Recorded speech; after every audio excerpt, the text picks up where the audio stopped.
I frequently get asked if walking and running are actually bad for you. And I answer, it can be.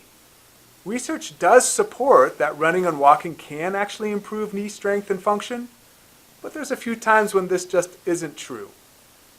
Let me explain.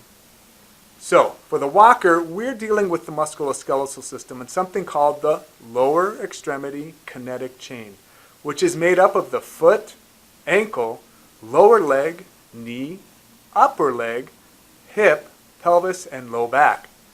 It not only helps with ambulation, but also absorbs the shock as your heel hits the ground. Now, each part of the kinetic chain is designed to move in a way that helps disperse force and shock as well as support movement. Now, proper alignment of each bone is essential for the system to work properly. For example, we all know that our cars require proper alignment of those tires in order for them to work well. Sure, you can drive around with your tires not aligned, but we also know that we are needlessly wearing them out. They will eventually prematurely fail.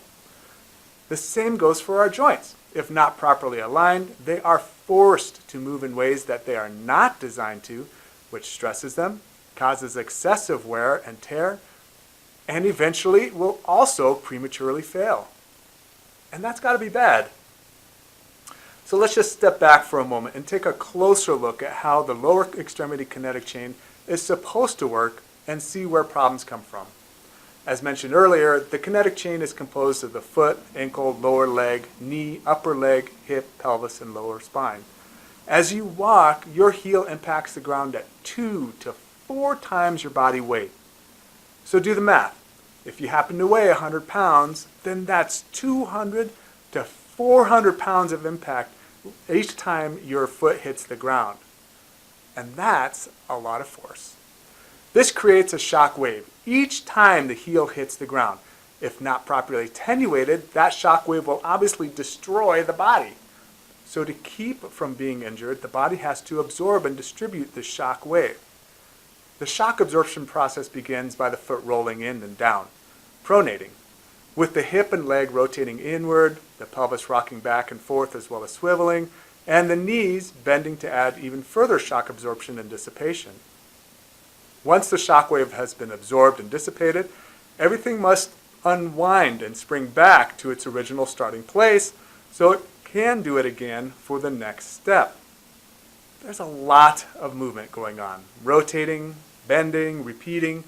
It's really quite amazing engineering until it doesn't work. So what's causing all these problems? Well, because the kinetic chain is made up of 3 parts, it is subject to dysfunction. The 3 parts include the skeletal bones, which provide the structure, the muscles that attach to the structure and move the bones around, and the nerves that connect the brain to the muscles and tissues to control the movement. Now, each has its own job to do, and when all 3 work together, we get a nicely functioning joint. But if one or more of the 3 parts is not able to do its job, maybe because of weakness or poor control, or is having to work more than it's supposed to and they're therefore dominating a movement, then we run into problems. Common problems associated with poor musculoskeletal alignment, balance, and health of the lower extremity kinetic chain include things like chronic muscle tightness, like back tightness, leg cramps, and foot stiffness. It includes joint discomfort and pain of the feet, knees, hips, and back, and, of course, poor performance and repetitive injuries that limit walking efficiency, duration, and/or frequency, which can lead to easy fatigue, repetitive problems, and eventually missing your workouts.